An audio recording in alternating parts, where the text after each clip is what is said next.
Je mets continuer, hein. Oui, continue Evelyne. Bonjour. Alors là, je pense que voilà, on a rejoint la réunion. Bienvenue à tous ceux qui nous ont rejoints pour cette première conférence du mémorial de la Shoah organisée sur Zoom à l'occasion de ce second confinement qui a lieu en France. Le mémorial de la Shoah a décidé de continuer son programme qui était prévu donc à l'auditorium Edmond J. Safra sur Zoom pour les conférences, et on est extrêmement heureux de vous retrouver cet après-midi. Et d'ailleurs, j'ai le grand plaisir d'accueillir une assistance nombreuse et internationale, un public français, mais aussi italien, israélien, et je trouve ça formidable de pouvoir partager ce moment avec vous tous réunis sur Zoom et d'ouvrir finalement notre auditorium à un public malheureusement on ne peut pas recevoir puisqu'il n'est pas forcément sur le territoire français. Et c'est vraiment une grande joie pour moi aujourd'hui, et je suis certaine pour Evelyne et pour Jacques Fredge aussi, que de vous recevoir, amis d'ailleurs, voilà, mais qui êtes proches de nous dans le cœur. Donc, quelques indications sur le déroulement de cette rencontre avant d'entamer ma présentation. À l'issue des quelques mots que je suis en train de prononcer, Evelyne Askolovitch, notre invitée, et Jacques Fredge vont échanger pendant environ 40-45 minutes. Et à l'issue de cet échange, vous aurez donc la possibilité de poser des questions à nos intervenants, donc soit par le biais du bouton lever la main que vous avez en bas de votre écran, qui s'affiche en bas de votre écran, ou si vous désirez me poser des questions à l'avance pour que je puisse préparer donc cette après-rencontre et poser éventuellement moi-même les questions. Si vous ne souhaitez pas les poser en directement, vous pouvez me les envoyer par le biais de la case discussion. Donc, je reviens aujourd'hui sur cette rencontre qui nous réunit. Donc, en janvier 2020, autour de l'exposition La Voix des témoins, nous avons entamé un cycle de rencontres avec des rescapés de la Shoah. Et ce cycle a été bien malmené par 2 confinements, mais il a continué. Il s'est continué en septembre au sein de notre auditorium. Et puis, voilà, il se continue aujourd'hui sur Zoom. Et il va d'ailleurs bientôt se clore. Et ça, c'est possible grâce au dynamisme et à la motivation de nos témoins et puis aussi de nos conversants. Et je les en remercie chaleureusement. Aujourd'hui, nous recevons donc Madame Evelyne Askolovitch. Initialement, la discussion était prévue avec l'écrivain et plasticien Alain Fleischer, mais la pandémie ne nous épargnant rien, Alain Fleischer n'a pas pu se joindre à nous aujourd'hui pour faire cette séance sur Zoom. Nous accueillons donc avec plaisir le directeur du mémorial de la Shoah, M. Jacques Fredge, qui va le remplacer dans cette discussion avec Evelyne Askolovitch. Donc Evelyne, je vais rappeler en quelques mots votre parcours. Voilà, vous naissez en 1938 au sein d'une famille juive allemande. Vos parents avaient chacun de leur côté quitté l'Allemagne dès les débuts de la montée du nazisme. Et c'est ainsi que vous passez vos 4 premières années aux Pays-Bas. En mars 1943, votre famille est arrêtée sur dénonciation. Vous connaîtrez plusieurs lieux de détention, le théâtre hollandais, l'équivalent du Veldiv parisien, le camp de Wurg, le camp de Westerbork, puis la déportation vers le camp de Bergen-Belsen en février 1944. C'est grâce à un certificat de nationalité du Honduras acheté à prix d'or par votre père que vous et vos parents échappez à la déportation vers les centres de mise à mort, ce qui ne fut pas le cas de vos grands-parents maternels et paternels. Vous serez tous 3 libérés dans le cadre d'un échange entre prisonniers de guerre allemands et juifs du Honduras. Après la guerre, vous revenez aux Pays-Bas et c'est lors de vos études que vous allez rencontrer celui qui va vous amener en France, votre époux Roger Ascot, ancien rédacteur en chef du magazine L'Arche et militant avec lequel vous fondez une famille et que vous soutenez dans son travail. Mais en 1979, vous décidez que cette vie de maman et de mère de famille ne vous suffit pas et vous vous engagez pour soutenir les Juifs du RSS par le biais du du comité féminin de secours aux Juifs du RSS. Et c'est par le biais de ce comité que vous allez partir pour la première fois en URSS en 1979, à Moscou et à Minsk, à la rencontre de ces réfusniks. À la suite de ce voyage, selon vos propres mots, vous militez comme une folle. Et vous partagez cet engagement, d'ailleurs, je crois, avec Jacques Fredge, qui lui aussi a milité pour les réfusniks, je crois, dans ses premiers engagements dans ses premiers engagements, pardon. Mais ce ne sera pas votre seul engagement. C'est uniquement il y a donc une quinzaine d'années que vous commencez à témoigner de votre enfance dans les camps. Donc, vous voyez, Aveline, je n'aborde pas tous vos aspects de votre vie, mais il y a déjà énormément de sujets qui pourront être abordés entre vous et Jacques Fredge. Et donc, je laisse la parole à Jacques Fredge pour cette conversation à deux et je reviendrai à l'issue de votre discussion. Merci. Merci Sophie. Je voudrais remercier vraiment tout le service d'activité culturelle, Sophie en particulier, le service communication et toutes celles et ceux qui se sont mobilisés pour nous permettre de tenir toutes ces conférences en Zoom ou sur Insta ou sur Facebook, puisque nous sommes également retransmis sur Facebook. J'en profite pour saluer nos amis canadiens qui nous rappellent qu'ils sont là. Alors bonjour également à nos amis qui nous suivent du Canada et de toute la France. Alors c'est vrai que c'est un hasard que je me retrouve dans cet entretien, à mener cet entretien avec Evelyne. Mais bon, un hasard un peu invraisemblable parce que c'est comme si on avait commencé, Evelyne et moi, une discussion il y a 40 ans et qu'on ne l'avait pas finie en fait. On ne l'avait pas terminée cette discussion parce que, comme le disait Sophie, la famille Askolovitch, Roger et Evelyne, c'était une machine de guerre de militantisme. Et Roger était un militant, un intellectuel, un écrivain. Mais Evelyne, c'est d'abord Evelyne que moi j'ai connue, était aussi une militante, une responsable communautaire, une femme qui avait des responsabilités dans la communauté juive. Ce n'était pas si courant à l'époque parce que les hommes ne laissent pas toujours leur place aux femmes. Et Evelyne était une militante, et je dois dire que moi, c'est comme ça que je l'ai rencontrée. Tu étais à l'époque, Evelyne, une des responsables de la coopération féminine. Tu étais, comme l'a rappelé Sophie, une des militantes qui a initié le combat pour la libération des Juifs d'Union soviétique. Et moi, c'est comme ça que je t'ai rencontré. C'est comme ça que tu m'as initié un peu au militantisme, moi qui étais à l'époque un jeune. C'est avec toi, en effet, que j'ai fait mes premières armes. Et ce qui m'a vraiment frappé, on a passé beaucoup de temps ensemble, on a partagé beaucoup de moments, beaucoup de galères parfois, parce que militer, c'est souvent un peu galère, surtout quand on n'est pas nombreux au début.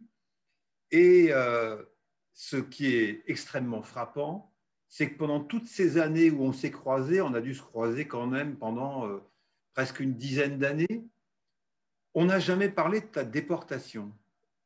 Parce qu'en fait, l'image que tu donnais à l'époque, ce n'était pas l'image de la déportée, l'ancienne déportée.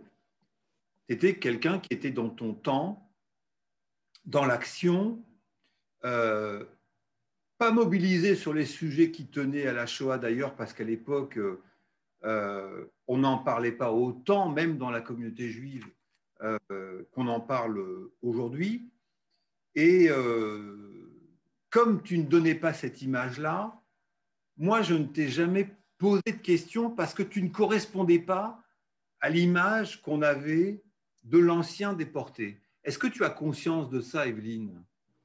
Oui, parce que c'est tout à fait vrai, mais parce que la déportation n'entrait pas dans ce que j'étais. J'ai grandi dans une famille donc, de juifs allemands et la Shoah, la déportation, d'abord, on n'en parlait pas parce que les anciens déportés aux Pays-Bas ne parlaient pas de la Shoah, ils parlaient entre eux Mais moi, je n'étais pas concernée. J'étais petite, j'avais été petite. Et donc, pour moi, je pouvais même dire très tranquillement à des amis qui me disaient où tu étais pendant la guerre si jamais le sujet venait. J'ai dit oui, oui, moi j'étais dans des camps, mais ce n'est pas très important. Et c'est effrayant de penser ça. D'ailleurs, je te l'ai raconté. On avait un très bon ami, Henri Boulavko, qui était un ancien déporté d'Auschwitz. Et un jour, je faisais une manifestation pour les Juifs d'Urs le jour de la libération du ghetto de Varsovie. Il me téléphone hors de lui et il me dit, mais comment tu peux faire ça? C'était la libération d'Auschwitz et toi, tu fais une manifestation pour les Juifs d'Urs. Et très tranquillement, je lui ai dit, écoute, toi, tu t'occupes des morts, moi, je m'occupe des vivants. Alors, il était hors de lui. On est resté fâchés, je crois, pendant 6 mois, parce qu'on était vraiment des très, très, très bons amis. Mais pour moi, la Shoah, je n'étais pas concernée, j'avais été petite. Et curieusement, la première, et j'y réfléchi, qui m'a dit que j'avais été petite, c'était Simone Veil, parce elle était présidente du Parlement européen. Et après mon voyage en Union soviétique, en août 79, c'est vrai que j'avais été très mal à l'aise à Moscou et je m'étais sentie comme dans un camp, mais enfin, comme j'aurais dit autre chose. Et je suis allée voir régulièrement Simone Veil et je lui demandais de m'aider dans la lutte pour les Juifs d'Urs. Et elle, présidente du Parlement européen, me disait, je ne peux rien faire pour vous parce que le Parlement européen n'est pas du tout politique. Et la discussion était close. Et je suis allée la voir de nouveau après mon voyage en URSS en 80 avec 2 femmes, une mère et une épouse d'anciens prisonniers de prisonniers de Sion. Et je rentre dans son bureau et elle me dit de nouveau, je ne peux rien faire pour vous, le Parlement européen ne s'occupe pas de politique. Je sors et puis sur le pas de la porte, ça m'a mis de mauvaise humeur. J'étais hors de moi. Je reviens sur mes pas et j'ai dit, écoutez, Madame Veil, moi j'ai été il y a 6 mois en Union soviétique et je me suis sentie dans un camp. Et là, elle lève les yeux, elle me regarde et elle me dit, vous, mais vous avez été toute petite. Et moi, je balaye le côté camp et je dis oui, oui, j'étais toute petite, mais moi, je n'ai pas été à Auschwitz comme vous, je n'ai été qu'à Bergen-Belsen. Puis elle me regarde de nouveau et elle me dit, mais vous étiez toute petite? Je dis oui, j'étais toute petite. Et à partir de ce moment-là, Simone Veil ne m'a plus jamais, jusqu'à la fin où je l'ai rencontrée, plus jamais rien refusé, parce qu'en quelque sorte, mais je ne m'en rendais pas compte à l'époque, on était de la même famille. Cette famille de gens qui ont été dans les camps, mais moi, je me sentais complètement en dehors. Ce n'était pas mon truc. Et je trouvais même que les quelques souvenirs que j'avais qui étaient enfouis, mais j'en avais quand même, mais que ce n'était pas très important, ni très intéressant, et qu'il n'y avait pas de quoi en parler. Evelyne, est-ce que c'est quelque chose que tu ressentais, qui était pour toi une façon de te protéger de manière inconsciente? Finalement, tu refoulais cela pour te protéger et que tu étais très active dans le présent. Donc, c'était aussi peut-être une façon de repousser le passé. Ou est-ce que les autres, les anciens déportés, te faisaient ressentir aussi le fait que tu n'avais pas été dans un camp d'extermination, mais que tu n'avais été que dans un camp de concentration? Est-ce qu'il y a ça? Est-ce qu'il y a les deux? C'est quoi le... Le début, en 1979, quand j'ai commencé à militer pour les Juifs d'Urs, vraiment la Shoah, non, ce n'était pas quelque chose qui était important. Peut-être j'ai commencé à vouloir, à un certain moment, je ne me rappelle plus quand, j'ai voulu appartenir à quelque chose. Et j'en ai parlé d'abord à Ijo Rosenman, que tu connais aussi. et qui est le frère de très bons amis à mon mari et moi. Et j'ai dit, je me sentais mal, mais je n'avais pas de souvenirs et je n'avais pas envie d'avoir des souvenirs et je ne trouvais pas que les quelques souvenirs que j'avais n'étaient pas importants. C'était vraiment pas très intéressant.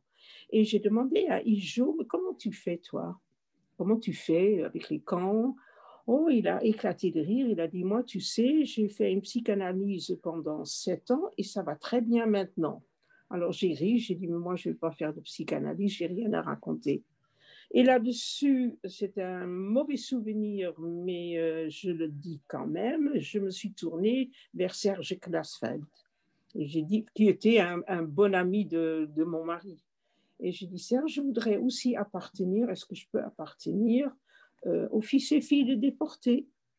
Et il me dit, oui, oui, bien sûr, Evelyne, quel convoi? J'ai dit, non, mais il n'y avait pas de convoi, moi j'ai été déportée d'Amsterdam.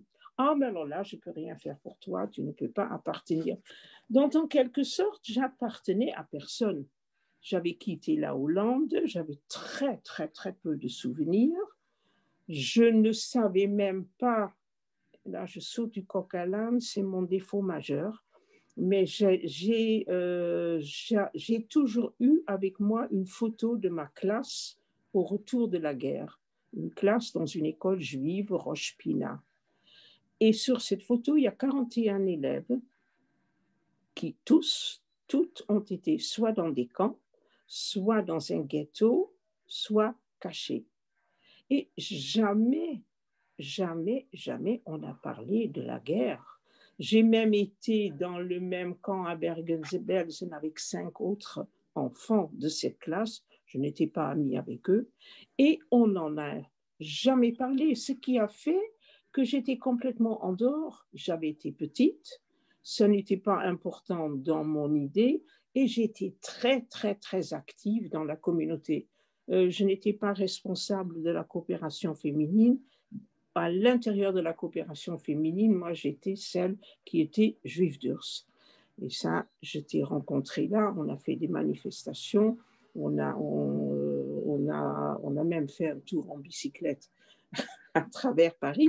On était à l'initiative du vélo à Paris, on peut le dire, Evelyne. Tout à fait. Et alors, on a été en vélo je crois, du Luxembourg jusqu'à l'Aéroflotte, un truc comme ça. Et j'étais vraiment dans l'action. Et les Juifs durs, c'était vraiment le truc qui me faisait vibrer. Et le fait, et en 88, tu m'as posé la question pourquoi 88, et je t'ai répondu parce que j'avais 50 ans. En 88, j'ai commencé à avoir vraiment pour de bon des cauchemars, mais vagues. Et une nuit sans sommeil, j'ai écrit sur une feuille de papier les quelques souvenirs que j'avais, des très, très, très rares souvenirs. Et Roger l'a trouvé au petit matin. Et il était rédacteur en chef de l'Arche. Et lui, il a dit, je vais le publier. Je dis, mais enfin, c'est mal écrit, ça n'a aucun intérêt. Moi, ça m'a juste fait du bien de le mettre sur papier. Et il m'a répondu, tu sais, pas tout le monde a eu 6 ans à Bergen-Belsen. Et il l'a publié. Et alors là, et en 88, tu es témoin, je n'étais pas une totale inconnue dans la communauté juive, pas vraiment.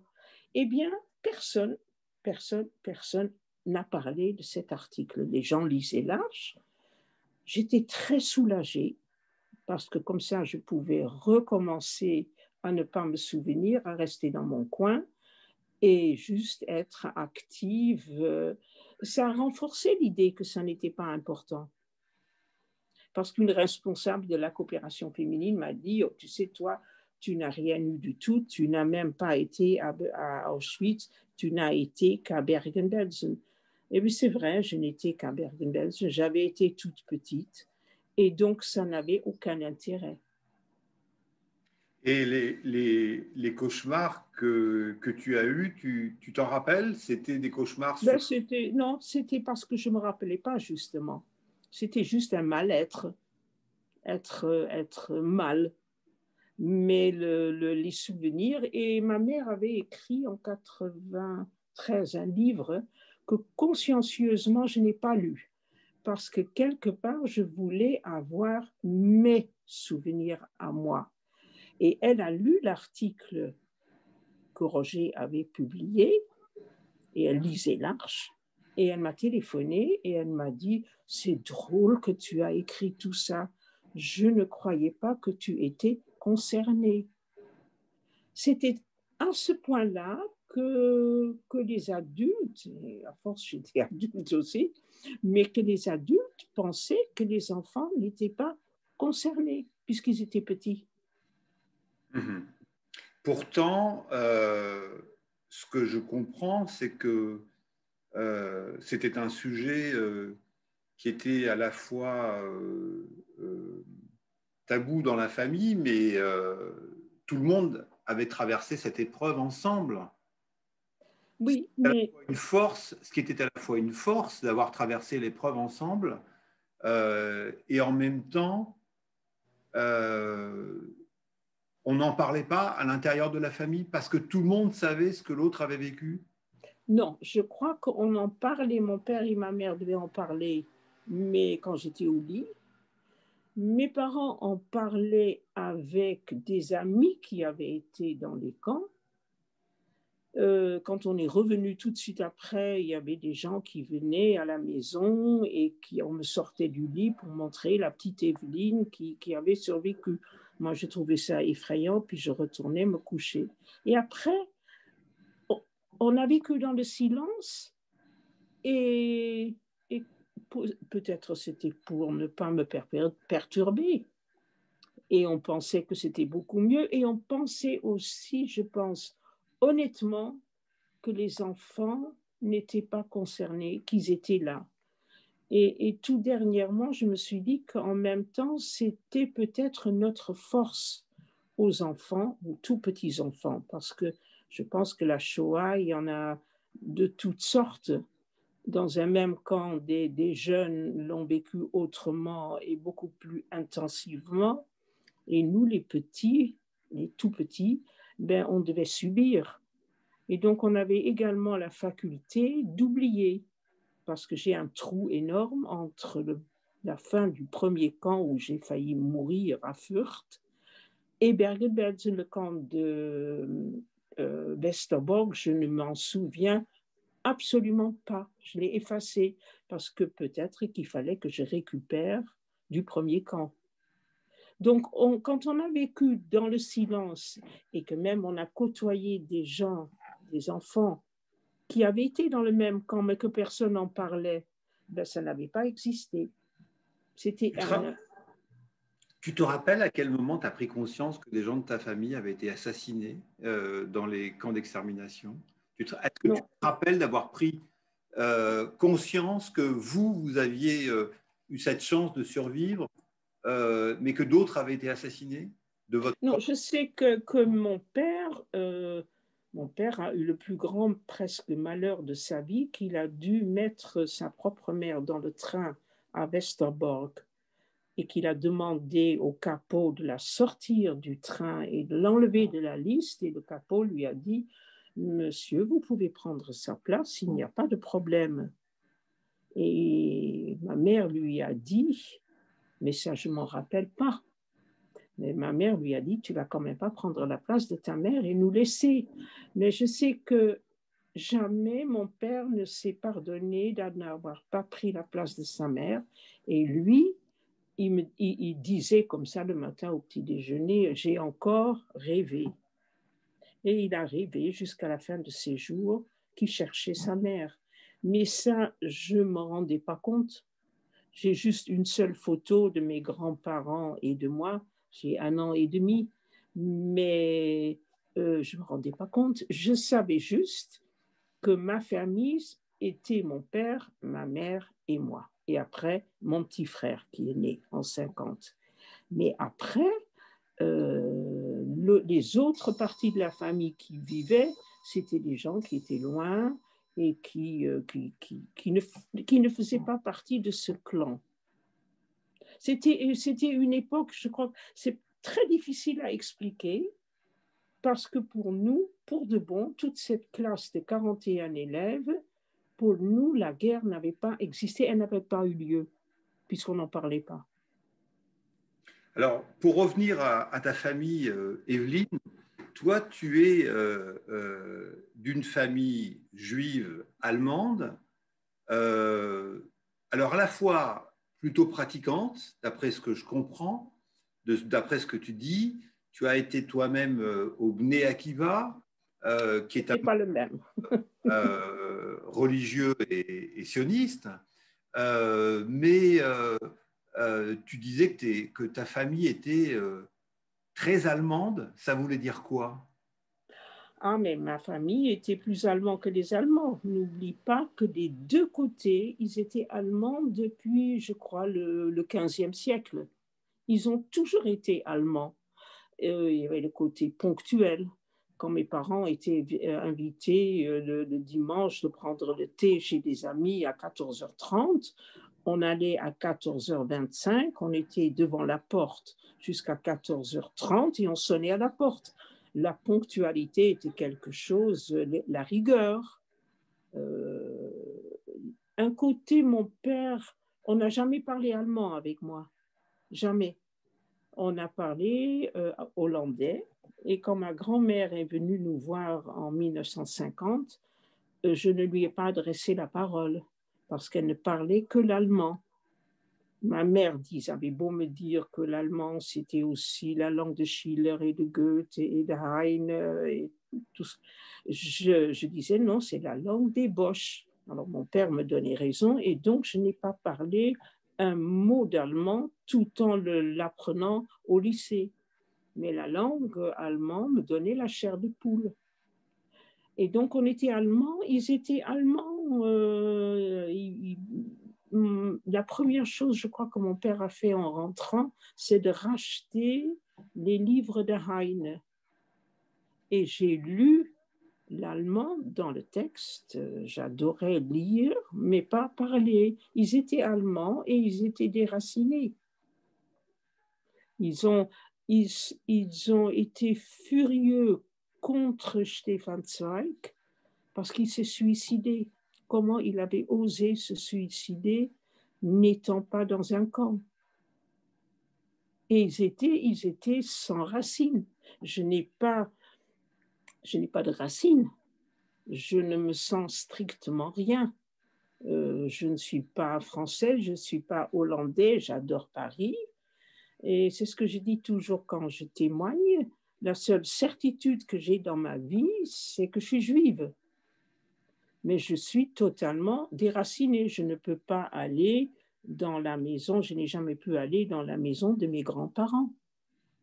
Je n'ai jamais pu, je ne parle même pas de cimetière, mais je n'ai aucune racine parce que les racines sont en Allemagne et c'est le pays que je n'arriverai jamais à aimer, ce pays.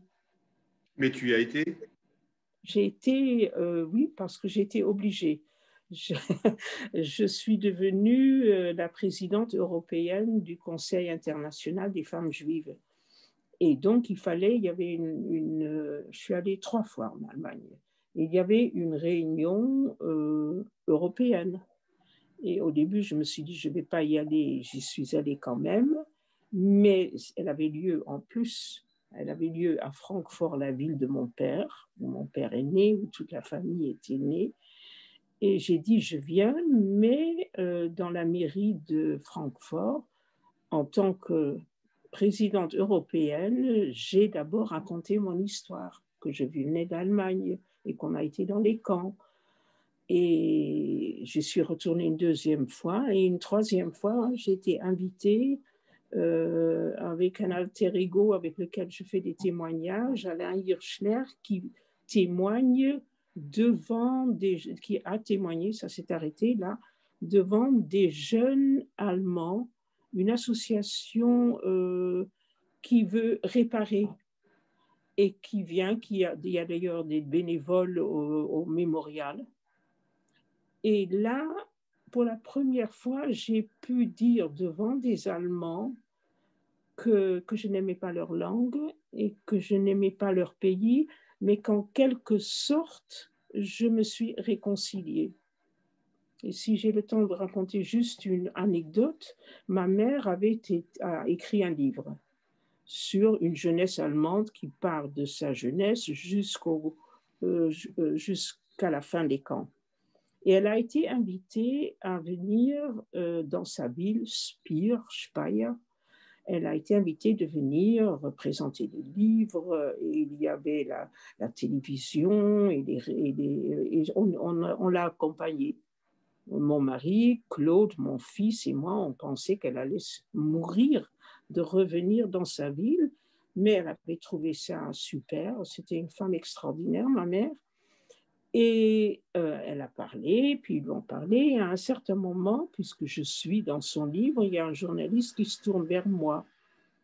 Et il me dit, et vous, Madame Askolovitch, qu'est-ce que vous en pensez? Et ma réponse a fusé. J'ai dit, pour moi, l'Allemagne est un pays maudit où aucun juif ne devrait venir. Oui, oui, je n'étais pas très diplomate. Il y a eu un très grand silence. Et les journalistes étaient un peu gênés. Et ma mère m'a sifflé, je t'amènerai plus jamais. Et j'ai sifflé, je ne viendrai plus jamais. C'est vrai que j'ai beaucoup de mal avec la patrie de mes ancêtres. Et tes parents étaient sur la même longueur d'onde que toi? Mon père est retourné une première fois parce qu'il avait il voulait voir s'il pouvait récupérer quelque chose de ses parents. Et il est arrivé à Francfort et il a dit que c'était atroce parce que le conducteur du train a hurlé « Frankfurt, aussteigen !» Descendez. Et il a dit que ses cheveux se sont dressés sur sa tête et qu'il était retourné dans les camps. Donc, on aurait pu revenir, avoir une maison, avoir de l'argent, mais non. C'est quelque chose. Tu n'es pas plus hollandaise alors que tu es née en Hollande et que tu y as vécu jusque dans les années 50, 60. Qu'est-ce que tu gardes comme perception de la Hollande? C'est-à-dire, je suis de plus en plus. Pour rappeler que tu dis que votre famille a été dénoncée finalement. Hein, Premièrement, on a été dénoncé. Deuxièmement, de plus en plus, j'apprends de tous les horreurs que les Hollandais ont fait. Il ne faut quand même pas oublier qu'avant-guerre, il y avait 140 000 Juifs aux Pays-Bas. Il y a des Allemands qui sont venus aussi. Au moment où la guerre a éclaté, il y avait 140 000 Juifs. Eh bien, il n'y en a que 102 000. Mon Dieu, il y a 102 000 qui ne sont pas revenus. C'est le pays qui a eu, après la Pologne, le plus de morts. Et parce que les Hollandais ont collaboré, ont aidé, ils ont même aidé à un point que Adolf Eichmann a dit que c'était un plaisir de travailler avec les Hollandais, qui n'avaient pas besoin de leur donner des instructions. Ils travaillaient très bien tout seuls. Je ne sais pas si parmi l'audience, il y a des Hollandais, mais enfin, on a détruit tout le quartier juif d'Amsterdam, autour du Waterlooplein. On a mis une chape de béton et on a mis l'opéra d'Amsterdam sur cette chape de béton et il n'y a aucune plaque qui dit que là ont vécu des Juifs. Il n'y a toujours pas de mur des noms. Le mur des noms va venir, espérons-le, en 2021, 86 ans après. Il n'y a rien. Je suis allée à la Hollandse Schouwburg, le théâtre hollandais, où on avait été. Il y avait, je crois qu'ils l'ont refait, mais il y avait un mur avec des noms en néon, des noms de famille. Et je suis rentrée dedans en pleurant et j'ai dit, mais pourquoi il n'y a que des noms de famille? Et on m'a répondu, oh ben, il y en a trop. Ben oui, il y en a trop. Alors bien sûr, il y a la maison d'Anne Frank, mais Anne Frank est un arbre qui cache toute la forêt. Tout. On a l'impression même que parfois l'identité, le personnage d'Anne Frank est devenu tellement universel qu'on en finit par oublier qu'elle était juive. Hein. Non, mais quand j'entends l'écrivain Anne Frank, mon Dieu, je veux dire, Anne Frank a été, oui, elle a été à Auschwitz et elle est morte à Bergen-Belsen du typhus, mais il n'y a pas qu'Anne Frank. Il y a 102 000 juifs qui ne sont pas revenus, qui ont été assassinés. Et donc, moi, la Hollande, je suis de plus en plus fâchée, en fin de compte.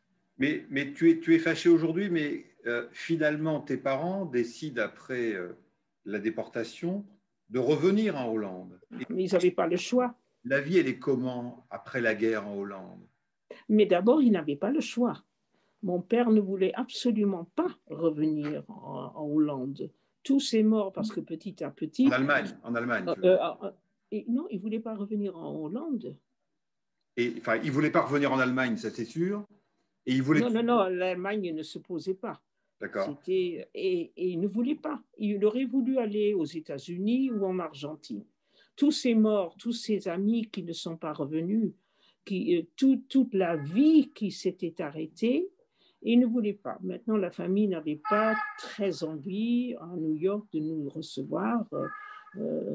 Qu'est-ce qu'ils avaient besoin d'entendre ces histoires horribles, et puis la grand-mère qui n'est pas revenue, et pourquoi ils sont revenus? Il y avait ça aussi, pourquoi ils sont revenus eux et pas les autres? Qu'est-ce qu'ils ont fait pour ne pas revenir? Et donc, il n'y avait que la Hollande, et la Hollande ne voulait pas de nous non plus, parce que nous n'étions pas hollandais, nous étions des DPs, des displaced persons, des sans-papiers.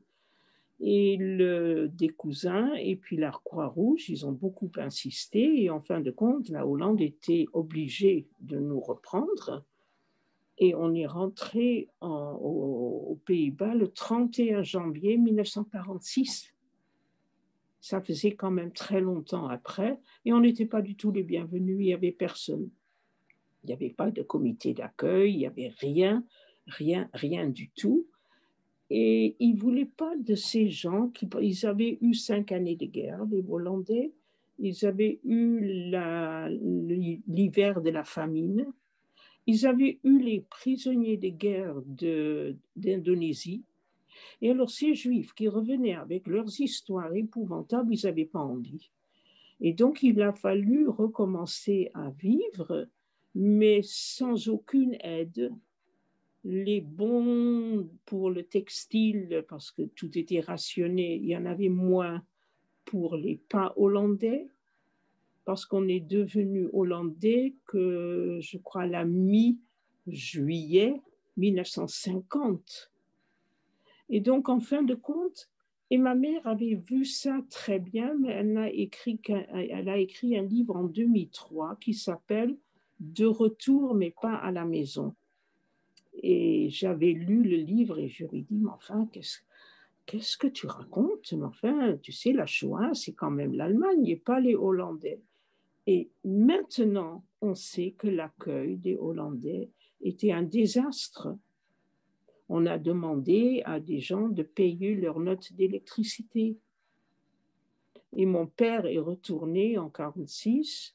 Mes grands-parents paternels sont venus à Amsterdam aussi. Juste une petite remarque à Sophie, mes grands-parents maternels sont allés en Argentine, donc ne sont pas morts. Mais mes grands-parents paternels sont morts. Mon grand-père à Westerbork et ma grand-mère gazée à Sobibor. Et l'employé a dit... vous avez le certificat de décès de votre mère? Et mon père dit, mais elle a été gazée. Et parce que ça, il l'a raconté. Ma mère l'a écrit. Et il a dit, mais vous n'avez pas de certificat de décès? Ben, peut-être elle était encore en vie, peut-être elle va venir. L'accueil était comme ça. Et donc, les gens qui sont revenus, ils se sont repliés sur eux-mêmes et en même temps, ils n'ont pas non plus demandé quoi que ce soit parce qu'ils n'ont pas osé. Et Je crois que les Hollandais, en fin de compte, n'ont jamais admis qu'ils se sont si mal conduits. Et le roi des Pays-Bas est le premier à avoir et à s'être excusé cette année, nommément en disant La reconnaissance a été beaucoup plus tardive qu'en France. en 2020. Voilà, et Voilà. le travail, je pense que le travail n'a pas vraiment commencé en Hollande. Quand on compare la Hollande et la France, il y a en France 75% des Juifs ont survécu. En Hollande, c'est entre 75 et 80% des Juifs qui ont été déportés. Et pourtant, l'image, comme tu le disais, l'image de la Hollande, si on interroge quelqu'un dans la rue, vraisemblablement, l'image de la Hollande est meilleure que celle de la France, pour une raison, enfin, sans doute qu'on ignore, mais c'est aussi... Non, non, non, il y a une raison. Il y a une raison. La première raison, c'est que la reine de Hollande est partie, contrairement au roi des Belges. Et alors, on a dit que c'était formidable, formidable, comme elle est partie, elle n'a pas voulu se compromettre, elle est partie avec toute sa famille et avec le gouvernement. Et elle a abandonné tout le monde. Mais ça, on ne le dit pas. Et quand elle est revenue, elle a ouvert grand ses bras, Hollande, me voilà. Et puis en plus, il y a eu la grève des dockers, qui a duré 24 heures. Il y a eu une autre grève à Amsterdam. Et donc, le côté des Hollandais ne se sont pas... n'ont pas courbé les chines, mais c'est faux, parce que les Hollandais ont été les pires, presque le pire de tout le monde.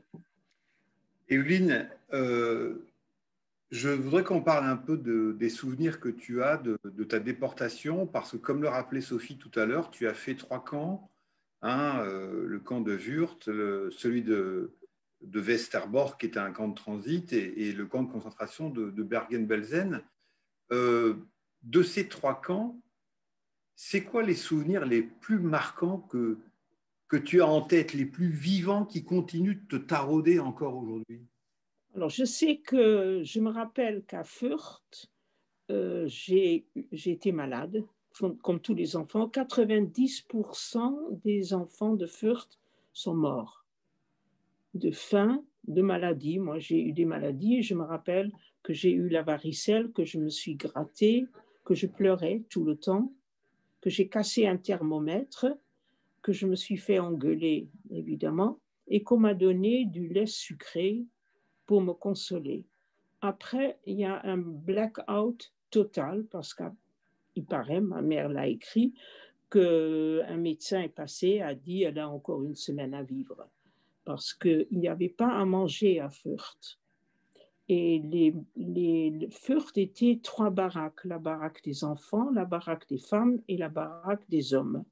Et donc les enfants étaient livrés à eux-mêmes et devaient se ravitailler, trouver à manger tout seuls. Moi, j'avais 4 ans et demi, et donc il y avait des enfants qui avaient 8 ans, 9 ans et qui n'allaient pas donner leur manger à des petits. Alors après, j'ai fermé la porte complètement. Je me rappelle de rien. On m'a amené, j'ai reçu des paquets de nourriture et apparemment, je devais avoir envie de vivre puisque je suis là. J'ai survécu à ça, mais je n'arrivais même plus à marcher. Par contre, je me rappelle Bergen-Belsen, j'ai 3-4 souvenirs, des vrais. J'étais assise par terre parce que les enfants étaient livrés à eux-mêmes. Les hommes travaillaient, les femmes travaillaient et les enfants tournaient en rond. Et je n'ai aucun souvenir que j'ai joué avec un autre enfant parce qu'il n'y avait pas de quoi jouer. Et il n'y avait rien. Et j'étais assise par terre et je tournais, je fais toujours le geste, je tournais un bout de raffia autour de mes doigts.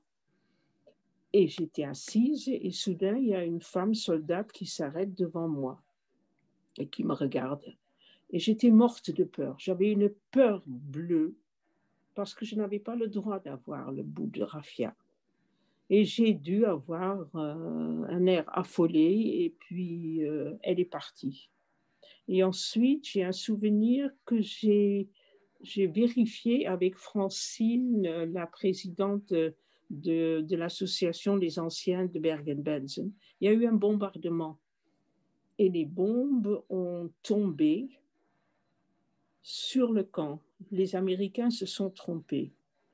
Et je hurlais, littéralement, je hurlais cet avion qui passait au-dessus de moi, tout près, et je hurlais, je pensais que ma mère était morte, que mon père était mort, puis elle est revenue. Et j'ai demandé à Francine, est-ce que toi tu te rappelles qu'il y a eu un bombardement? Et elle m'a dit, oh oui, alors je me rappelle du bombardement, les bombes qui passaient. J'étais contente que j'avais vraiment ce souvenir. Et le souvenir est revenu dans ma maison de campagne. J'étais dans le jardin et soudain, il y a un petit avion de tourisme qui passe au-dessus de ma tête. Et j'ai vu que je me suis recroquevillée sur moi-même parce que soudain, j'étais sous les bombes. Bon, alors je me suis ressaisie et j'ai ri de ma bêtise. Et puis, j'ai le souvenir des lits de 3 étages qui m'est revenu à Athlite, dans le camp où Begin était. Et on a reconstitué, tu as dû le visiter, dans le camion, il y a un lit avec 3 étages. Et j'étais avec un groupe du Conseil international des femmes juives. Je rentre dedans, dans le camion, et je sors en hurlant. Parce que j'étais soudain à Bergen-Belsen, ces lits de 3 étages, j'y étais. Et j'ai eu beaucoup de mal à me calmer et mes copines du Conseil international ne comprenaient pas très bien. Et j'ai expliqué, j'ai dit, j'étais à Bergen-Belsen soudain. Et puis je me souviens de mon 6e anniversaire parce que ma mère a pu donner des cours d'anglais au chef de la baraque à côté, qu'on appelait les salauds de grec. C'était les chefs du conseil de Grèce, de Saloniki, qui avaient donné en quelque sorte les Saloniciens aux Allemands. Et pour les récompenser, on les a emmenés que à Bergen-Belsen. Et le chef, c'était un monsieur Albala. Il avait compris, parce qu'on était après le débarquement, que la fin allait venir. Et il voulait avoir des leçons d'anglais. Et ma mère avait un certificat, le British Proficiency in English, qu'elle avait emmené sur une impulsion. Elle m'a dit, je ne sais pas pourquoi je l'ai emmené, mais elle l'a emmené. Et elle est allée dans la baraque à côté et elle a proposé de donner des cours d'anglais contre de la nourriture et de m'amener. Parce qu'une amie lui a dit qu'il fallait faire quelque chose pour moi. Je tournais en rond, j'avais peur tout le temps, j'étais petite. Et donc, elle a donné des cours d'anglais et en compensation, pour mon anniversaire, j'ai eu une tartine de pain avec des flocons d'avoine autour, je le vois, et un 6 écrit dessus, et c'était mon cadeau d'anniversaire pour mes 6 ans. Et je me rappelle le souvenir le plus tragique, qui s'est bien terminé. J'avais toujours peur qu'il arrive quelque chose à mon père. Et mon père, on l'avait battu avec une barre de fer sur les reins, et sur les reins, ses reins ne marchaient plus du tout. Il était couché au lit et on était sur cette liste de 300 personnes qu'on pouvait échanger avec notre passeport du Honduras mon père avait pu obtenir, et le Honduras était neutre, et il fallait aller à l'appel. Et le 20 janvier, il y avait un échange entre les prisonniers de guerre allemands et les 300 juifs avec ces passeports de pays neutres. Et tous les jours, il fallait aller à l'appel pour voir si on était encore en vie. Et le dernier jour, on allait partir le lendemain, le 21 janvier 1945. Et le 20 janvier, ma mère et moi, on est allés sur le chalet où était mon père. Il avait 40 fièvres.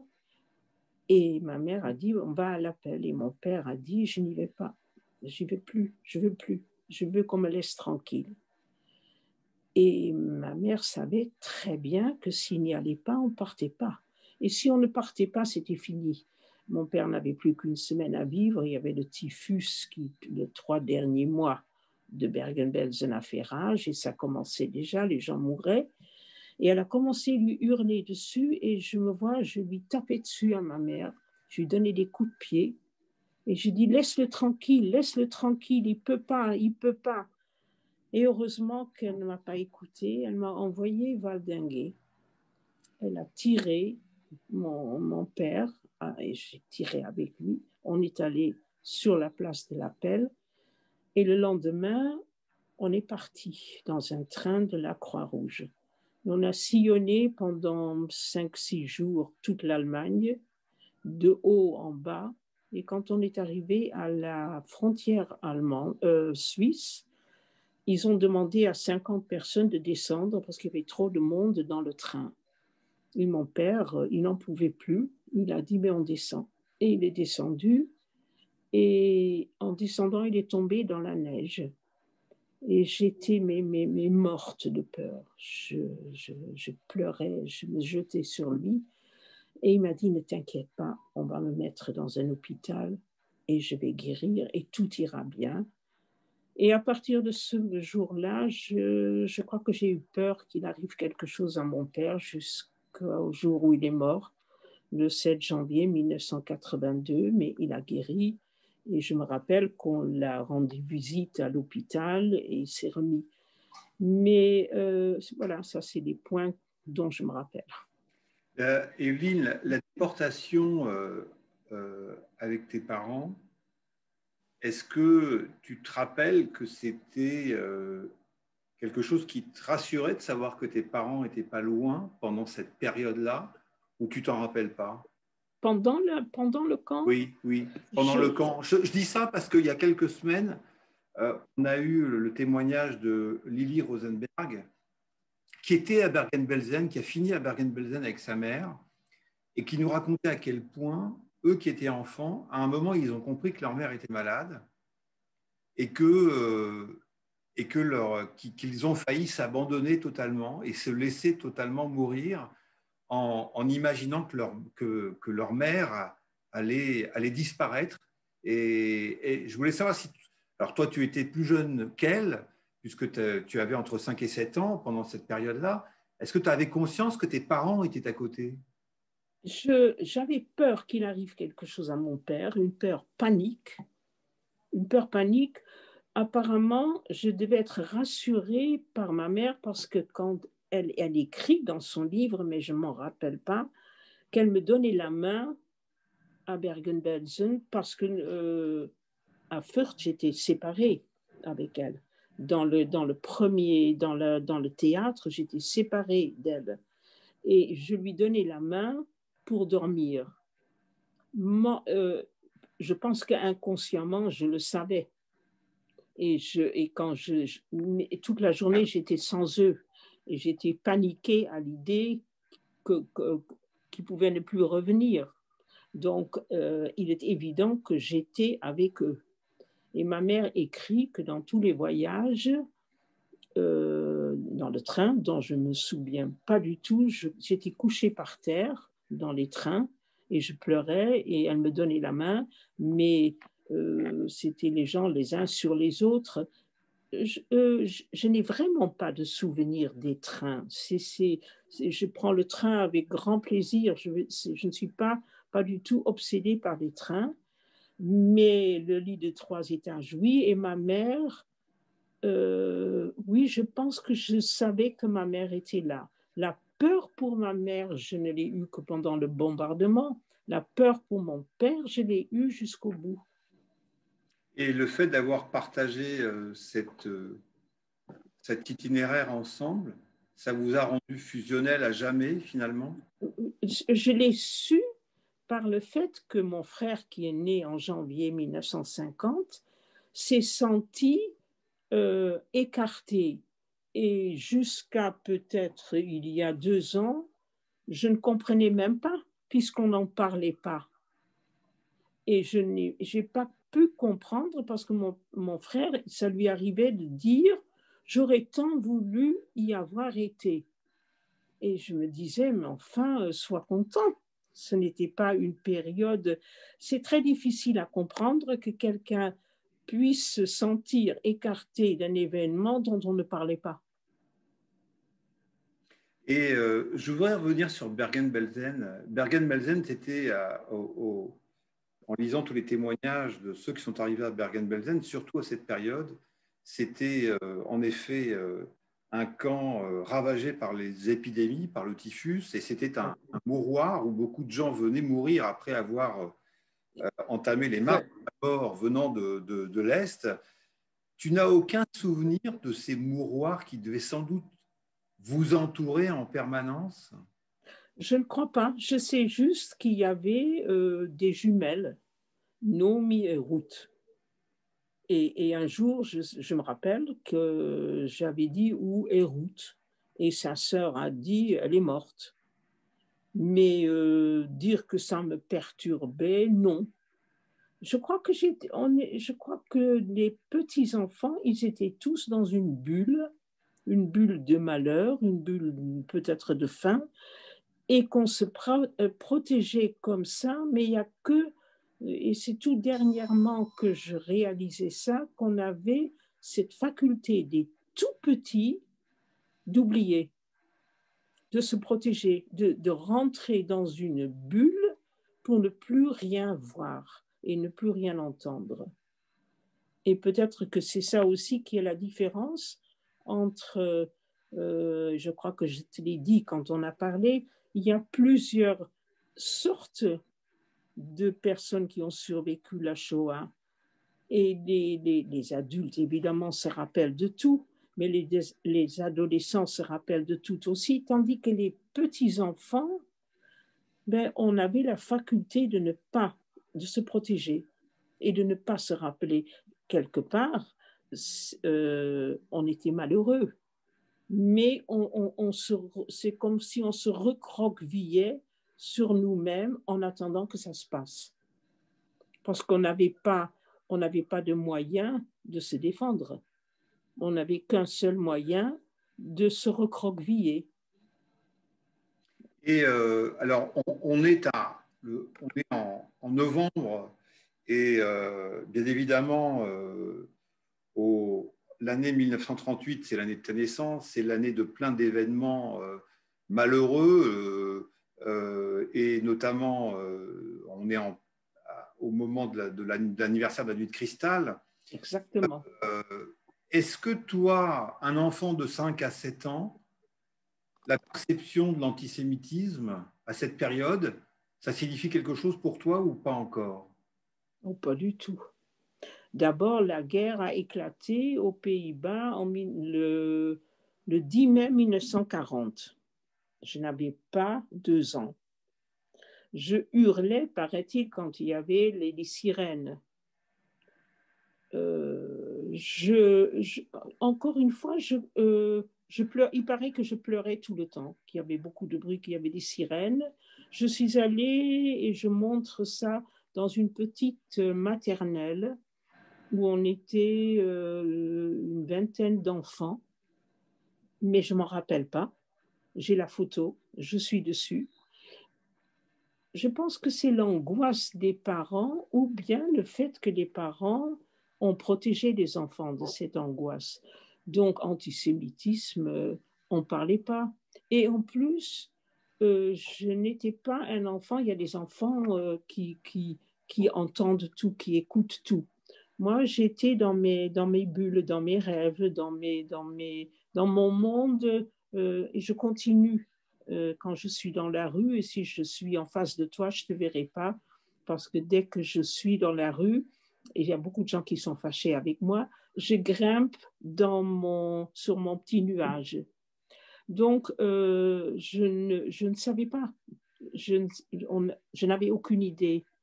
J'ai une photo de mes grands-parents, je pense paternels qui sont venus d'Allemagne, et j'ai une seule photo. Je pense que ma grand-mère a dû me chanter des chansons en allemand parce que j'ai un petit souvenir de chansons d'allemand de berceuse, mais encore une fois, j'étais toute petite.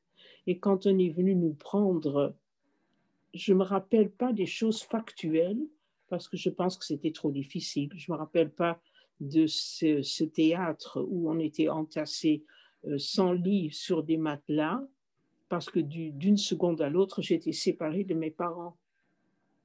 Et ça devait être trop difficile à gérer. Et donc, j'ai oublié, j'ai enfui. Est-ce que tu as le sentiment que cette déportation, elle a forgé ton caractère? Est-ce qu'il des fois, tu fais le lien entre certains traits de ton caractère et cette expérience unique? Évidemment, évidemment. Je j'ai pas très bon caractère. Je suis pas méchante. Oui, non, je suis pas Je peux en méchante. témoigner, je peux en témoigner. Non, mais je vais dire, j'ai une autre idée des choses qui sont importantes et pas importantes que tout le monde. Avec tout le respect de tous les présidents de toutes les institutions juives et non juives, j'ai aucun respect particulier parce que quelqu'un est un président ou un directeur. Tu es un bon directeur, mais je vais dire, pour moi, tout le monde est pareil. Et je relativise à mort. J'ai un sens de relativisation qui est énorme. Je ne dirai jamais que le confinement d'aujourd'hui, que ah oui, je l'ai déjà eu. Mais non, pas du tout. Quand quelqu'un me dit, toi, tu dois savoir, tu as été à la guerre, le confinement, je réponds toujours, mais ça n'a rien à voir. Il n'y a pas un flic qui est en bas de ma maison et qui va me prendre. C'est emmerdant, c'est enquiquinant, c'est antipathique. Mais ça n'est pas la fin du monde et ce n'est pas la fin du monde si je ne peux pas aller m'acheter des livres. Je relativise à mort.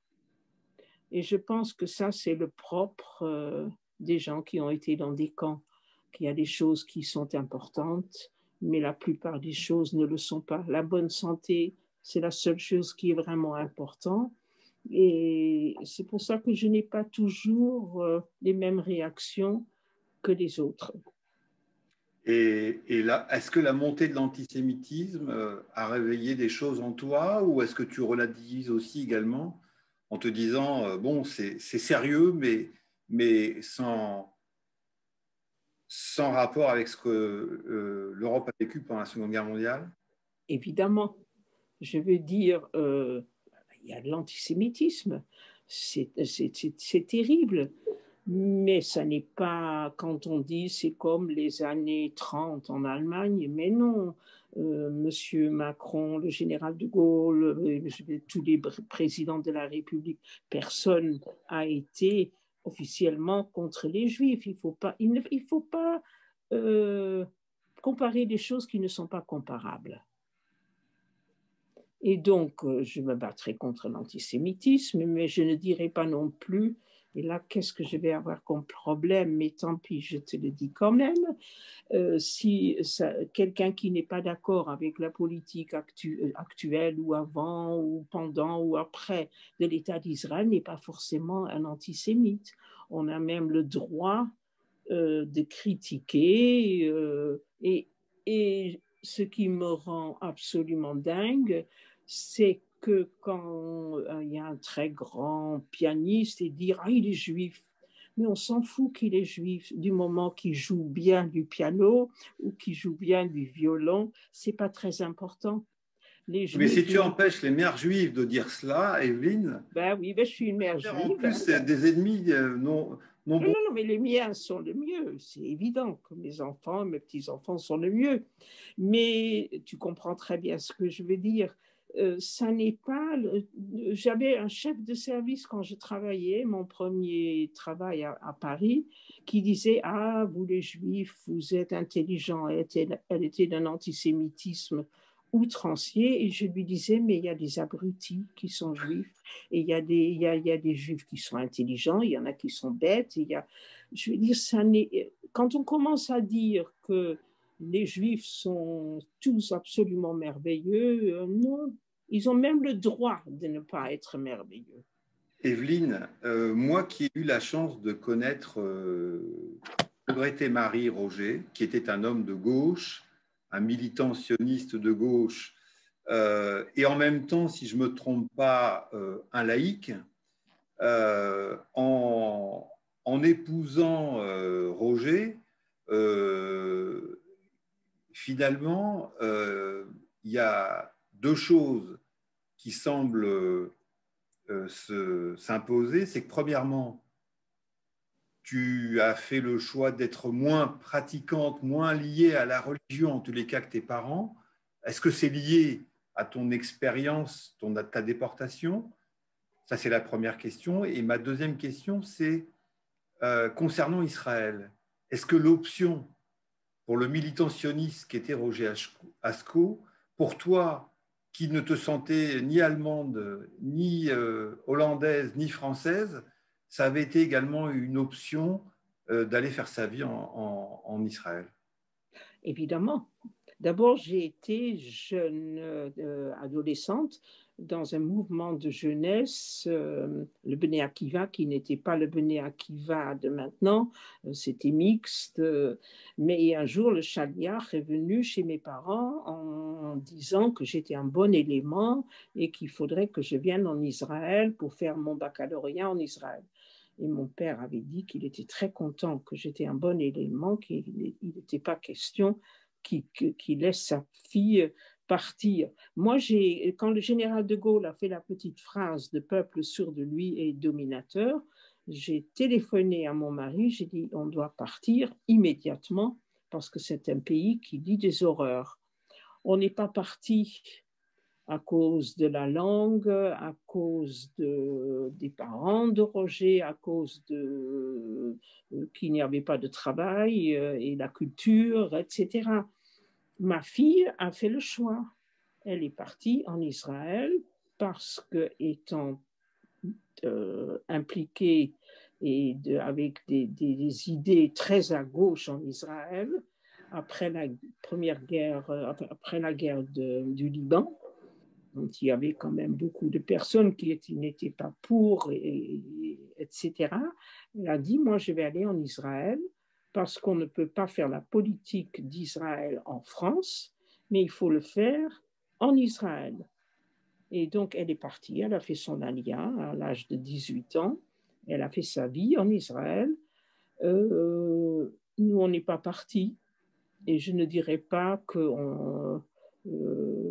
moi, je me donne même le droit de critiquer l'État d'Israël auprès d'amis juifs, mais si, pour tout te dire, je militais pour l'entente entre les Juifs et les Palestiniens. J'étais en rapport avec deux femmes, elles étaient des cinéastes. Une était une Israélienne et une Palestinienne. Et une fois, toutes les 2 semaines, on se voyait, puis on discutait de tout. Et c'était à l'époque où ça sautait en Israël. Il y avait tout le temps des attentats. Et un jour, il y avait de nouveau un attentat dans un parc où ma fille allait toujours avec ses enfants, avec ses jumeaux. Et alors on parle et elle a dit, j'ai dit, c'est affreux. C'est affreux, les attentats, c'est épouvantable parce que ça touche des gens ça touche pas des militaires, ça touche des enfants. Et elle me dit, c'est le seul moyen que nous avons. Je dis, écoute, je suis désolée. Je veux bien que tu veux qu'il y ait un État palestinien. Je pense que c'est absolument nécessaire, mais que le seul moyen, c'est de faire sauter des enfants et peut-être mes petits-enfants. Moi, je ne peux pas. Je suis désolée, je ne peux pas. Et j'ai donc rompu les liens avec... je n'ai plus fait ces rencontres. C'est très compliqué. L'alia à tout prix parce qu'on a peur en France, je trouve ça malsain. Et je suis trop vieille, là, maintenant, je fais la navette. Maintenant, je fais la navette et pour voir tout le monde.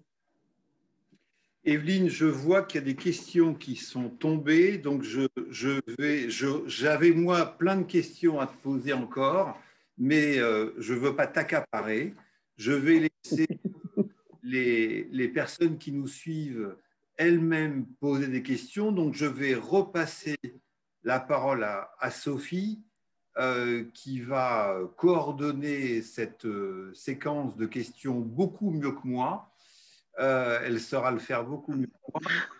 Heureusement, je me réserve le droit de te poser une question supplémentaire. Mais Sophie, je te donne la parole. Oui, alors je vais faire de mon possible. Vous avez une question d'Emmanuel Twitou qui voudrait vous demander, Evelyne, de quelle manière vous ressentez, comment vivez-vous les témoignages que vous faites auprès des jeunes? C'est formidable. C'est très simple. J'ai fait en 2019, je crois, 39 écoles en France, à Paris, banlieue, province, et je n'ai jamais eu un problème. Jamais.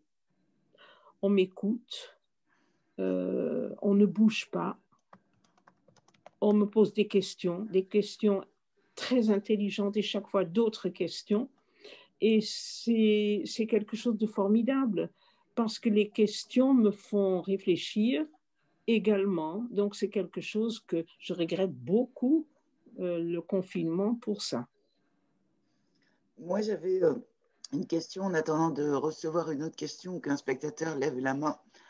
Je sais que vous avez beaucoup milité aussi pour la cause des femmes et vous n'en avez pas beaucoup parlé. J'aurais bien aimé savoir, voilà, aujourd'hui, quel est votre point de vue aussi sur la cause des femmes et de quelle manière vous voyez aussi peut-être ce nouveau militantisme féministe qui se fait jour dans les jeunes générations aujourd'hui. Je milite surtout, et je continue de militer, pour le droit au guet. Le guet, de ce divorce religieux, et qu'il y a des hommes qui ne donnent pas. Donc, je fais beaucoup d'interventions et je suis allée maintenant plusieurs fois au Bédine, notamment de Paris, puisque j'habite à Paris, pour essayer de faire avancer ceci. Et je suis absolument affolée qu'il n'y a toujours pas de solution et qu'on ne prenne pas des mesures contre des maris qui ne veulent pas donner de guet, parce qu'on peut prendre des mesures, des vraies. Alors, nous avons une question d'Elisabeth Jacquet. Elisabeth Jacquet, je vais vous donner la parole. Si vous pouvez activer votre micro. Voilà, vous avez la parole. Je pense que c'est bon. C'est parfait. Merci, bonjour à tout le monde. J'ai été très intéressée, très touchée par votre témoignage et j'avais deux questions. Je ne sais pas si je peux me permettre deux questions, elles sont assez différentes l'une de l'autre. La première, c'est que vous avez expliqué à l'occasion d'une question de Monsieur Fredge que finalement vous n'aviez pas bien sûr conscience d'être une victime de l'antisémitisme quand vous étiez toute petite à Bergen-Belsen et avant dans les autres camps. Et ma question était, est-ce que vous aviez d'abord conscience vaguement d'être juive à Bergen-Belsen, parce que je pense qu'avant vous étiez vraiment très très petite, et si vous n'aviez pas conscience d'être juive, même si vous ne saviez pas tellement bien ce que ça voulait dire à Bergen-Belsen, à ce moment-là, quand avez-vous eu conscience d'être juive? Donc ça, c'est ma première question. Et ma deuxième question, qui n'a rien à voir, c'est que je suis enseignante à Strasbourg, et si le confinement se termine un jour, ce que nous espérons tous, est-ce que vous seriez prête à venir témoigner dans des écoles à Strasbourg? Merci. Alors, la deuxième question est très facile parce que je suis déjà allée à Strasbourg et très volontiers, je retournerai à Strasbourg. Je vais n'importe où, je vais partout. Là, je devais être après-demain à Berck et à Boulogne. Maintenant, qu'est-ce que c'est d'être juif? J'étais dans une école juive. Donc, dans ma famille, on était Shomer Shabbat. Donc, être juif, ça ne posait pas de problème après-guerre. Je n'avais aucune idée de ce que c'était. Il y avait des juifs. Je suis allée dans un lycée pas juif pour des raisons, parce que mes parents voulaient que j'apprenne le latin. Et le lycée juif ne faisait pas de latin. C'était aussi bête que ça. Être juif faisait partie de moi-même. parce qu'on faisait les fêtes et on faisait le Shabbat et on mangeait kasher. Je ne savais, c'était très simple. J'étais juive, point barre. Ça ne posait pas de problème aux Pays-Bas quand j'étais jeune. Et l'antisémitisme, en fin de compte, c'est complètement idiot. J'ai appris ce que c'était l'antisémitisme envers moi quand j'ai travaillé à Paris dans une boîte où le secrétaire était antisémite et mon chef de service aussi.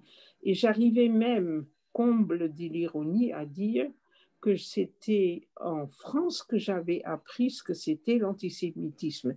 Vous vous rendez compte, l'ânerie crasse de dire ça quand on a été dans un camp de concentration. Ça vous répond? Non. Oui, j'ai coupé le micro d'Elisabeth. Excusez-moi, Elisabeth.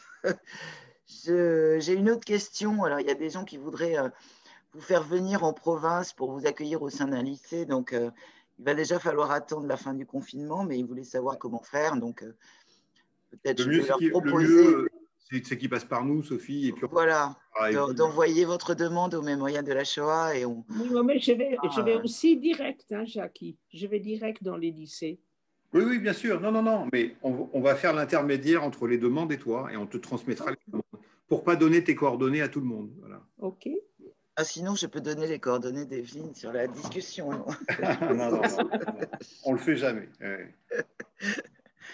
Alors, y a-t-il une autre question? J'ai posé aussi des questions sur Facebook. Je vois, merci pour ce témoignage lumineux, voilà, dans les commentaires. Alors, en attendant qu'il y ait une question qui sorte, Evelyne, parmi les dernières questions que je voulais te poser, c'est qu'est-ce que tu as transmis à tes enfants de ce qui t'est arrivé? Est-ce que tu as très vite, tu leur en as parlé et comment? Ou est-ce que c'est souvent, comme toujours, l'arrivée des petits-enfants qui t'a amené à en parler? Moi, je suis persuadée que je n'en ai pas parlé à mes enfants. Eux, ils me disent le contraire. Ils me disent, mais on a toujours su que tu as été dans les camps. On ne pouvait pas regarder des films à la télé, Shoah, le film avec Meryl Streep. Moi, j'ai toujours pensé que je les avais préservés. Et le premier qui m'en a parlé, à qui je l'ai dit, c'est un petit-fils, le petit-fils de Claude, Théo. Il avait 5 ans et il m'a dit un jour, et toi aussi tu faisais des bêtises quand tu avais 5 ans. Et je l'ai regardé et j'ai dit, tu sais, moi quand j'avais 5 ans, j'étais dans un camp. Alors il m'a dit, oh, tu as été en prison. Et j'ai dit, mais non, mais c'est pas grave, tu sais, c'est pas grave du tout. On va aller au parc et on va aller au Guignol et tout ça. Ce qu'il y a, c'est que maintenant, j'ai une nouvelle fournée de 2 petits-enfants, puisque Claude a perdu son épouse et il a une nouvelle compagne, et j'ai 2 nouveaux petits-enfants de 8 ans et un petit qui a presque 6 ans. Et celui-là, quand je le regarde, il est d'une intelligence extraordinaire et je me dis, mais comment j'ai fait? C'est quelque chose qui me perturbe beaucoup avec ce dernier petit enfant, parce qu'il a tout à fait l'âge que j'avais dans les camps. Et lui, il me dit, moi, je sais que tu as été dans des camps, c'était des méchants. Mais transmettre à ses enfants, c'est très difficile. Parce que moi, je ne voulais pas les perturber. Et Claude est venu, mon fils, lors d'un témoignage, et j'ai dit, tu te mets au fond de la salle, je ne veux pas te voir.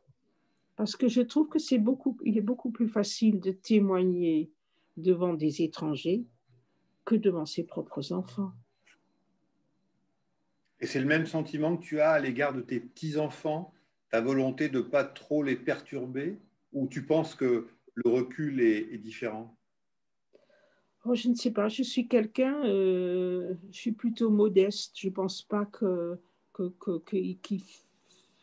je préfère être une grand-mère joyeuse, pleine de vie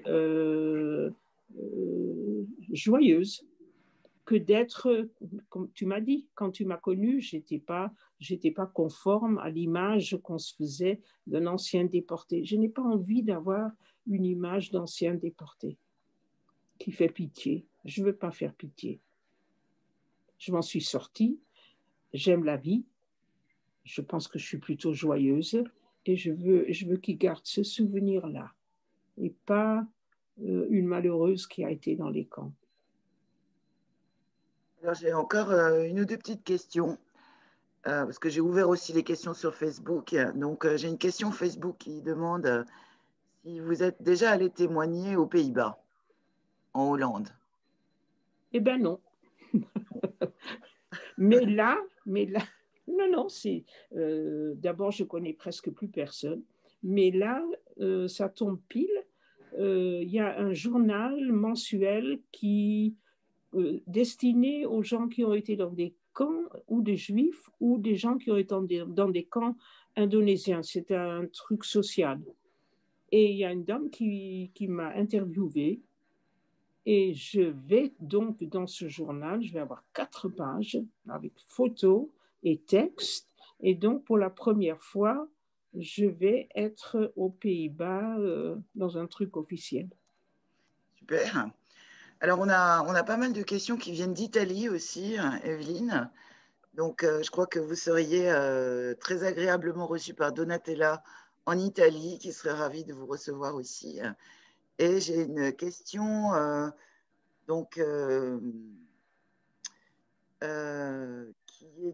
qui vient d'Italie, qui vous demande si vous avez déjà pu parler avec d'autres survivants et si vous pensez qu'il y a une différence entre la vision des camps qu'aurait pu avoir une petite fille et celle d'un survivant qui aurait été un petit garçon.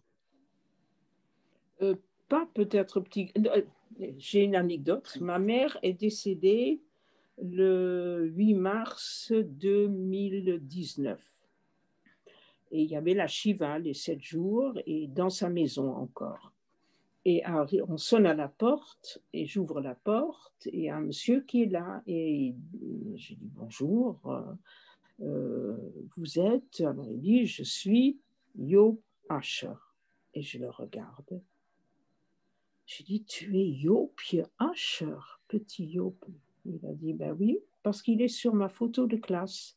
Il était dans ma classe, il était un des 41 élèves sur ma photo de classe. Et bon, on s'assoit et on parle et je ne l'avais pas vu depuis que j'avais 12 ans.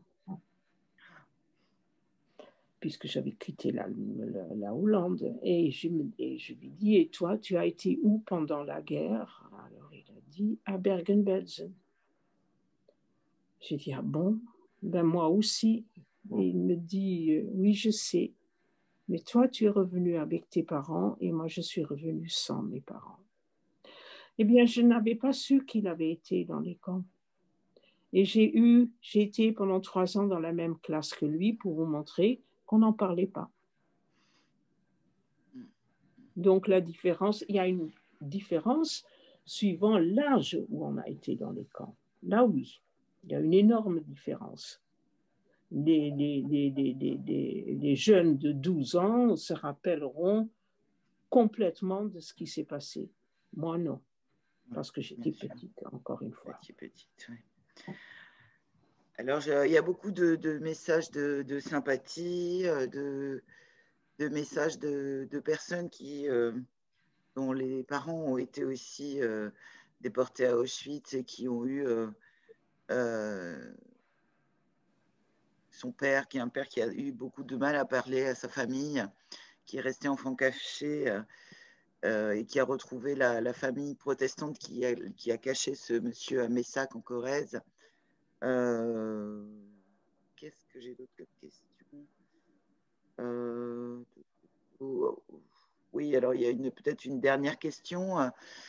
Quelqu'un, donc c'est Marie-Caroline, qui tient à vous remercier pour votre témoignage et qui voudrait poser une question qu'on se poserait souvent chez celles et ceux qui ont survécu à la Shoah, leur inquiétude vis-à-vis de ce sujet lorsqu'ils ne seront plus? Quel est votre sentiment sur la continuation de l'enseignement de la Shoah lorsque les derniers témoins ne seront plus là? Bon, c'est une Oui, oui, question. bien sûr, mais euh, c'est très difficile parce que de même que moi, je ne témoignerai jamais sur Auschwitz parce que je n'y suis pas allée, je pense qu'on ne peut témoigner que ce qu'on a vécu.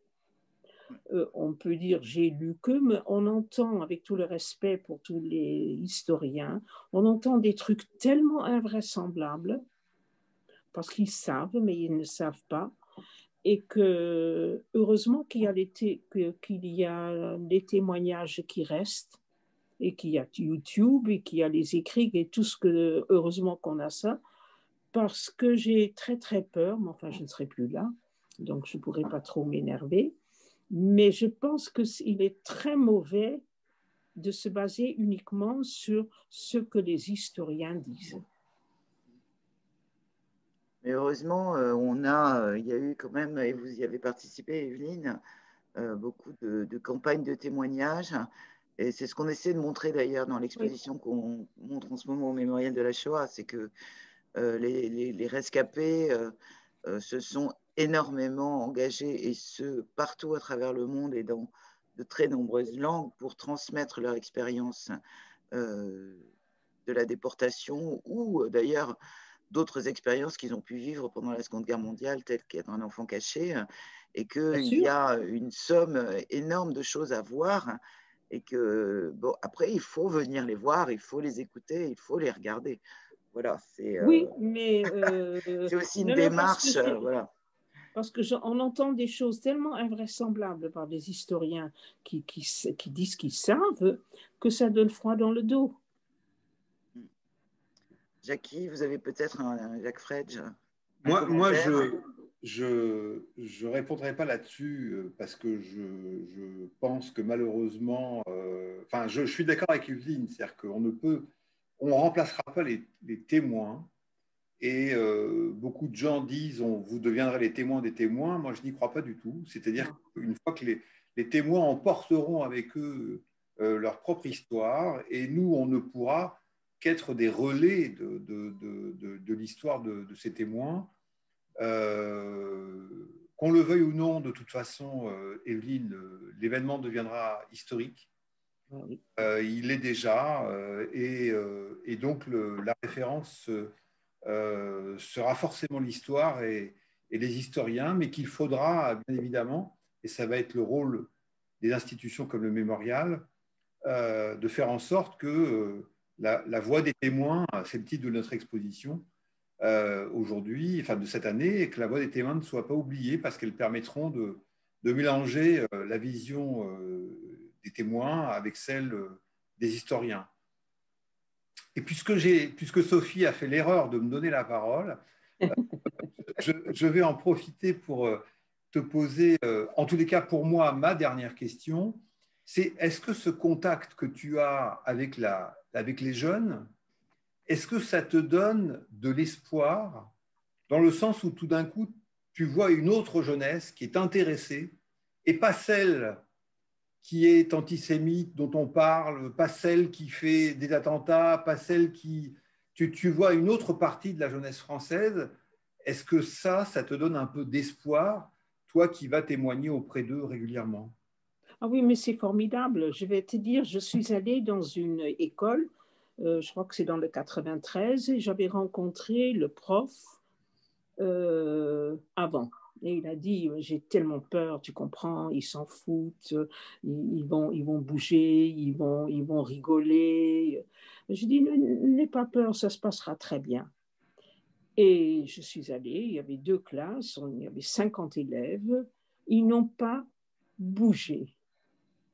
Ils m'ont écouté, ils ont posé des questions. Peut-être parce que j'ai un langage très simple. Je ne suis pas une intellectuelle, je suis parce qu'une militante. Je parle normalement. Et quand c'était fini et que toutes les questions ont été posées, il m'a dit « Reviens tous les jours ». c'est quelque chose de formidable de parler devant des jeunes. C'est extraordinaire. Un de mes premiers témoignages était dans le lycée Averroès à Lille, le premier jour du Ramadan. Et j'avais une classe de troisième et ensuite une classe de terminale.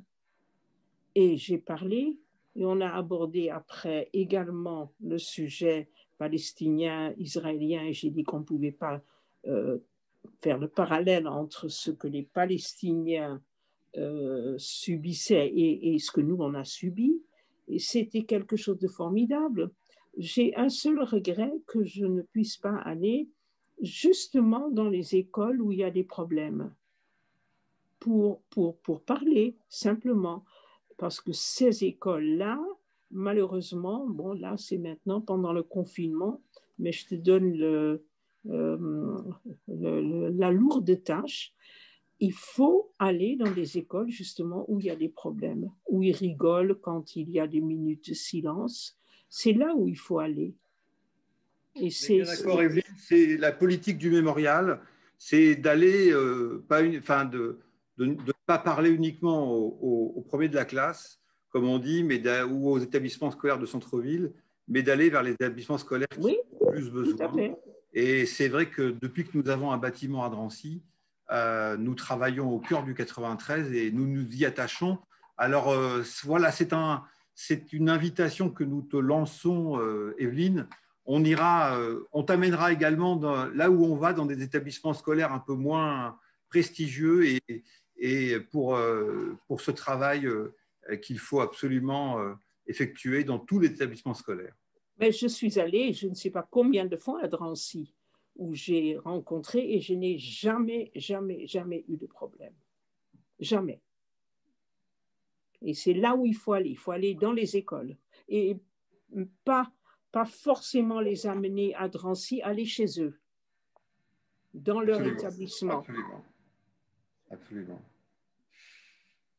Moi, je t'embrasse très fort et je te remercie vraiment beaucoup. Et je suis heureux que finalement, la défection de M. Fleischer, qui aurait peut-être été plus brillant que moi, mais moi, ça m'a permis en tous les cas de te retrouver. Après, moi, je suis très contente, voilà. Très contente. Nous aussi, et apparemment, nos spectateurs sont très contents et vous remercie beaucoup, Evelyne, pour votre témoignage très particulier, pour votre engagement et pour toutes vos bonnes idées que vous avez données aussi pendant cet échange avec Jacques Fredge. Voilà. Et moi, je vous remercie beaucoup aussi d'avoir accepté et d'être aussi bonne sur Zoom. Bravo. Vous n'êtes pas en retard sur la technique. Merci moi, beaucoup, voilà. Sophie. Merci beaucoup et merci, Jackie. Voilà. Et puis avant qu'on se quitte, je voudrais quand même donc vous rappeler que nos conférences tout notre programme, vous allez pouvoir le retrouver sur les réseaux sociaux, sur notre site internet. Donc nous avons aussi aujourd'hui en parallèle à cette conférence sur Zoom, nous continuons notre cycle dans le cadre du mois du film documentaire et de notre cycle qui s'intitule Le témoignage à l'écran, voir les yeux de ceux qui ont vu. Vous pouvez voir jusqu'à ce soir minuit le documentaire d'Emile Weiss, Auschwitz, premier témoignage, présenté par son auteur de midi à minuit. Et vous pourrez tout au long du mois de novembre et de décembre voir donc en novembre le mois du film documentaire et puis également nos conférences. Donc dimanche prochain, nous avons une après-midi en compagnie de Paul Celan, organisée dans le cadre du Festival Paris en toutes lettres. Donc il va se partager justement, comme aujourd'hui, entre une projection qui est disponible donc sur le site et des conférences en webinaire sur Zoom, auxquelles vous pouvez dès maintenant vous inscrire. Les conférences commenceront à partir de 14h dimanche prochain, 15 novembre, et ensuite 16h30. Et le film Les Audiobook de Marc Sagnol sera visible lui aussi toute la journée de dimanche prochain. Et puis donc, vous pouvez continuer par le site du Mémorial de la Shoah à voir nos programmes et à participer à ces webinaires ou bien à regarder nos films. Et on espère que, en tous les cas, nous, on est très heureux de vous retrouver par ce moyen-là, même si, évidemment, on est toujours très heureux aussi de vous retrouver au mémorial. Et on espère que le confinement nous permettra, la fin du confinement nous permettra très bientôt de nous retrouver tous. En tous les cas, en attendant, faites bien attention à vous tous, suivez bien les gestes barrières et respectez ce confinement qui nous permettra, j'espère, de reprendre notre vie d'avant très bientot. Merci à vous deux, merci à notre public et à bientôt. Merci à tout le monde, merci Sophie, merci Evelyne et merci à ceux qui nous ont suivis. À bientôt. Au revoir. À bientôt, bonne santé. Merci. Ciao, ciao.